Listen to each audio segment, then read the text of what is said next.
Welcome back everybody to the Saurus001's channel. This is No Man's Sky, 10 things that you probably didn't know about this game, and here is the first one. I have a multi-tool, and I have some upgrades for the multi-tool. What are these upgrades, do you say? Well, these are S-Class Analysis Visor upgrades. And you see it gives over 9,000%, 8,000, 7,000, and these are mineral analysis rewards, fauna analysis rewards, flora analysis rewards. You know, these will actually increase the amount of money that you get for doing this. Boom, 50,000 straight up.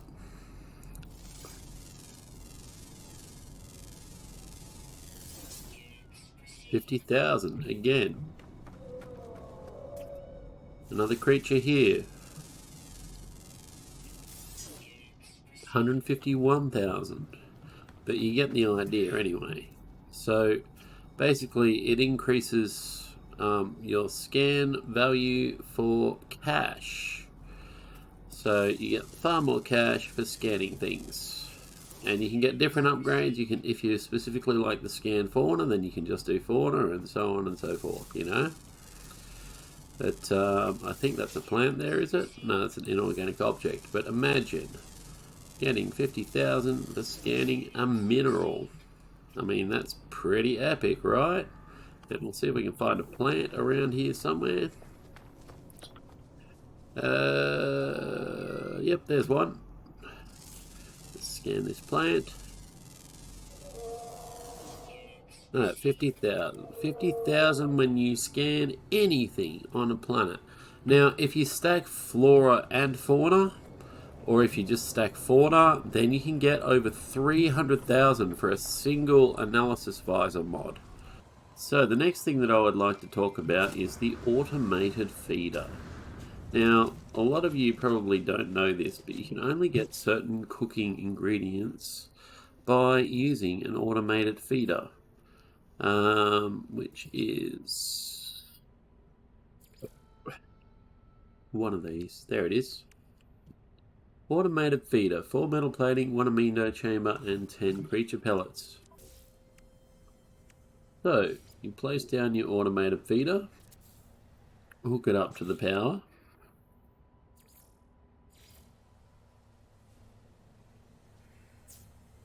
and load it with creature pellets. So it doesn't really matter how many creature pellets you put in it, so we're just going to put in like a lot, and boom, and a maximum of 20, and it gives you an interaction with this animal. Oh, die, you stupid hazardous flora. Now, that is only half of the progress. The next thing that you need is a livestock unit. Now, you're going to need 2 polyfibers for this, so I suggest you unlock the recipe for polyfiber at the anomaly or whatnot, or get it off the scientists. But anyway, we'll grab 2 polyfibers and place that down there, and also hook it into the power. Oh. And now, old automated feeder will feed the creatures, and the creature will get harvested. And you will get, look at this, bone nuggets. Bone nuggets. Anyway, moving on. Now, I know I have covered this in previous videos, but there is actually a technique that will get you around landscapes much faster than you did before. So you start running, hit your melee, quickly followed by your jetpack, and you will zoom in that direction. I'll just show you one more time. Spot on. And there you go. And you can get around with your jetpack pretty quickly that way, instead of just running across the surface of the land. Okay, the next thing I want to discuss is the medium refiner. The medium refiner can be useful for a lot of things, and it's actually going to be a part of the next few tips that I give you. But anyway, we'll go into the medium refiner. Oh, there's some chromatic metal that I had from earlier. So, did you know that you can turn oxygen into carbon? See, oxygen turns into carbon. But that's not actually what I'm impressed with. So, we've made 27 carbon. Chuck it in there. Look at that, condensed carbon at a rate of 2 to 5. But that's not the best part. Just condense all that. Now we put the condensed carbon in the other side. 1 to 6 ratio, and it uses 2 oxygen. So that's even more efficient for you. And you can just top that up, and you can make as much condensed carbon as you could ever want. You'll never run out of condensed carbon again. Okay, here's the next thing. The medium refiner is also useful for making plants, believe it or not. You add in the plant,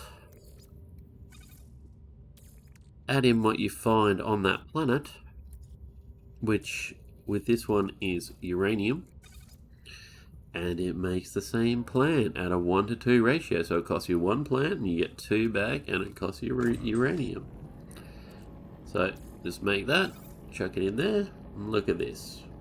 Limitless plants. How wonderful is that? And you can buy tons of these minerals at any space station. Whenever you're looking for them, just buy them at a space station. Look at that. We're already making a big stack of gamma root. Anyway, that's it. Next trick with the refiner. We are going to get some ammonia, and it says it turns it into ferrite dust. But what happens if we dump ferrite dust in there? Look at that. Dioxide. So it turns it into dioxide for us. Now admittedly you have to use 2 to make one of these, but that's alright. And hang on a second. Dioxide and ferrite dust make phosphorus. Oh my god. Phosphorus and ferrite dust make uranium. Uranium makes pyrite. And pyrite makes paraffinium. So there you go. Okay, so next trick. Say you're overloaded with radon because you just don't have enough sulfurine or nitrogen. Well, I have a trick for you. And it's not just this, because you probably already know that you can convert this at 3 to 1. So it costs you 3, you get 1 of those. But did you know that you can dump oxygen in there and suddenly it's a 1 to 1 ratio? Amazing, isn't it? You can make plants, and no, not the same way that I showed you can make plants like that. What I mean is you can actually make plants. You put in, say, dioxide, and here's the trick. Wherever I find it, there it is. Boom! Frost crystal! Oxygen and dioxide, and this works with any resource. So basically you will get the plant type associated with that element. Look at that, making frost crystals from frickin' nothing. How cool is that? Now, this next trick takes a bit of patience, and you probably have to wait at the stations for a little while before you'll find the right sort of vessel, but I will show you what we can do with it. Here we go, we've found an A-class vessel. So, we're going to talk to the pilot.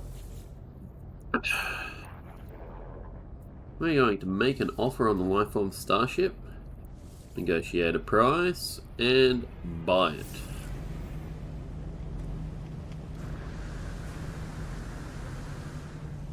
Then we come over here to this terminal and salvage it. Claim the scrap. Claim the scrap. There we go. This is not only a way of getting quick modules, but occasionally which we didn't get this time, you will get a ship upgrade. And I will wait until we find one that's actually a ship upgrade. Now, every system will have an A class and an S class. It's just up to you to find it. Look, here's another A class.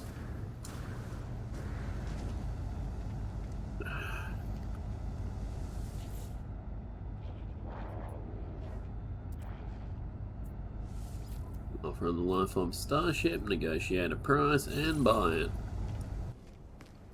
Alright, so we have another A class. Let's give this another go. Claim scrap.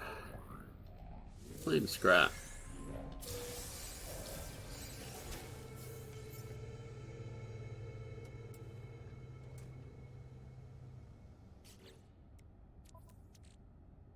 There we go. Starship storage augmentation ×2. And if you're wondering what you do with that, well, let's get in our ship down here. See if it's got any slots that it needs. It does need slots. So we've got the slots for that. Starship storage augmentations can do this. Upgrade Starship. Apply augmentation. And boom, practically free. Well, it does cost you a couple of million, but practically free Starship inventory slots. So there you have it. So the next thing that I want to talk to you all about is probably something that's not very intuitive for everyone, but you can put solar panels underwater. These solar panels are still generating 51 kps, 50 kps, 49 kps, etc. And they are underwater, which means that you can power your base, your underwater base, with solar panels that are just on the seabed. You don't need to find a magnetic conductor thing. It's just straight up solar panels, straight onto the seabed, connected in your underwater base, and there we go. So, I hope you've enjoyed this video of 10 things you probably didn't know about No Man's Sky. And I will see you all next time. If you like this video, please consider liking and subscribing to my channel. And yeah, if you want to see anything else or anything specific about this game, then please let me know in the comment section below. And peace out.